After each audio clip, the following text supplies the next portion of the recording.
고 웨스트 시간입니다. 글로벌 콘텐츠부 오민지 기자와 함께하도록 하겠습니다.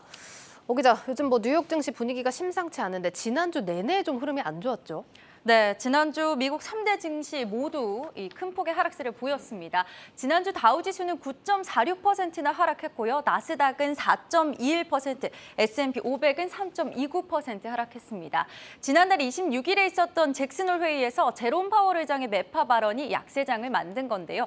강한 하락세 이후 증시 흐름이 저가 매수세로 회복세를 보일지 아니면 하락장을 이어갈지 투자자들의 고민이 깊을 수밖에 없습니다. 네. 이 월가 전문가들의 의견은 안타깝게도 추가 하락이 올 것이다라는 전망이 좀 무게가 실리고 있습니다. 추가 하락을 전망하는 이유 어떤 포인트 때문입니까? 이 하반기 증시 상황이 시장의 기대감과는 다르게 전개될 것이라는 건데요.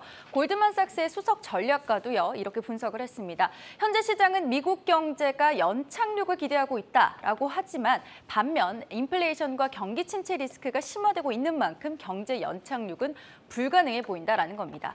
또 연준의 금리 인상 기조로 시장이 이미 큰 타격을 받았지만 긴축 리스크가 완전히 시장에 반영돼 있지는 않다고 봤습니다. 네. 또 고용 시장이 견조하게 나타나면서 연준이 금리 인상 속도를 더 빠르게 할 수 있다고 경고했는데요. 현지 시간으로 지난 2일 미국의 8월 비농업 부문 고용이 31만 5천 명으로 집계되면서 시장 예상치에는 못 미쳤지만 30만 명 이상을 유지했고요. 또 고용 시장이 양호한 지표를 보였다 이런 평가를 받고 있습니다. 네, 결국에는 더 빠질 수 있다라는 게 월가의 분석인 것 같은데 시장에서도 좀 이런 의견을 나타내는 시그널들이 좀 잡히고 있나요? 네, 뱅크 오브 아메리카에서 시장 시그널을 분석해 봤습니다. 네. 거시경제 지표, 시장 밸류에이션, 기업의 이익 성장, 투심 등 다양하게 10개 지표를 분석했는데요. 그중에 6개가 아직 바닥이 아니다라는 신호를 보이고 있습니다. 이 추가 하락을 할 것이다라는 6개의 신호 먼저 살펴보겠습니다. 먼저 연준이 내년까지 금리 인사 가능성을 일축한 점이 꼽혔고요. 또 투자자들이 주식 투자에 대한 무위험 수익률 대비 초과 수익률, 즉 주식 투자를 통해서 추가적으로 얻을 수 있는 수익률을 적정 수준보다 낮게 보고 있다는 점도 증시가 더 떨어질 것이다라는 시그널이었습니다.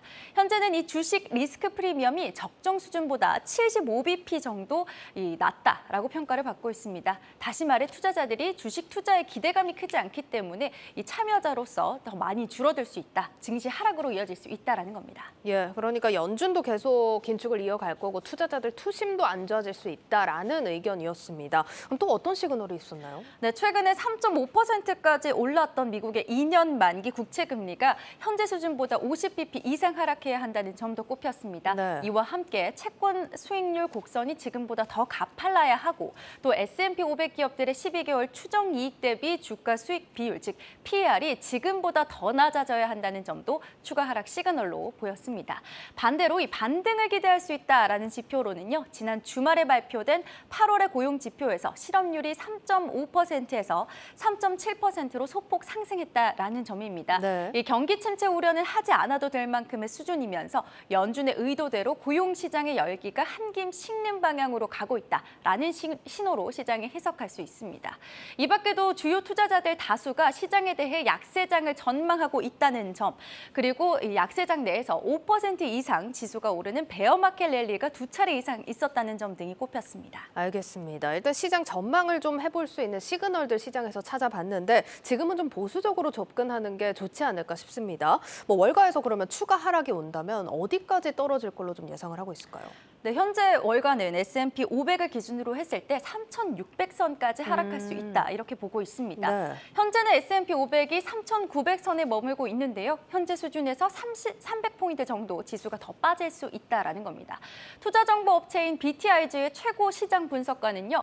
이번에 S&P 500이 3,900선을 하회하게 된다면 지난 6월 당시 최저점이었던 3,600선이 무너질 수 있다 이렇게 분석했습니다. 네. 또 모간 스탠리는 조금 더 좀 보수적으로 내려잡았습니다. 모간 스탠리에서는 미국 경제가 연착륙에 성공하게 된다면 S&P 500이 3,400선을 기록할 수 있고 연착륙에 실패하고 완전한 형태로 경기 침체를 맞이하게 된다면 3,009근까지도 하락할 수 있다. 이렇게 분석했습니다. 그러니까 지금 기준 대비 300포인트, 많게는 좀 보수적으로 보자면 900포인트까지 하락할 수 있다, 이런 의견입니다. 그럼 전망이 암울한데 월가 그러면 어떻게 대응을 하고 있을까요? 네, 이 월가의 주요 큰 손들은 포트폴리오를 좀 조정하는 기회로 삼고 있는 모습입니다. 네. 돈나무언니로 불리는 캐시우드는 테슬라의 지분을 줄이고요. 엔비디아를 7만 주 순매수했습니다.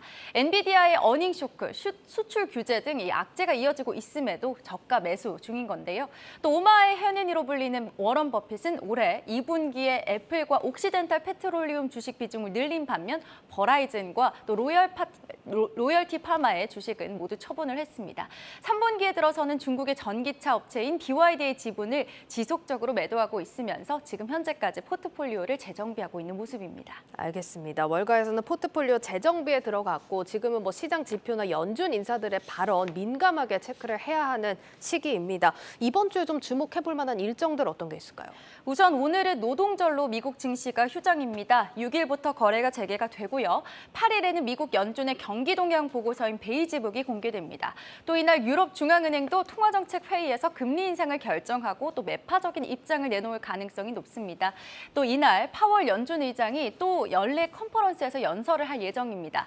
22일에서 21일에 열리는 FOMC를 앞두고 이 연준 인사들의 발언 금지 기간 직전에 나오는 발언이기 때문에 특히나 좀 주목하셔야겠습니다. 네, 잘 들었습니다. 고웨스트 글로벌 콘텐츠부 오민지 기자였습니다.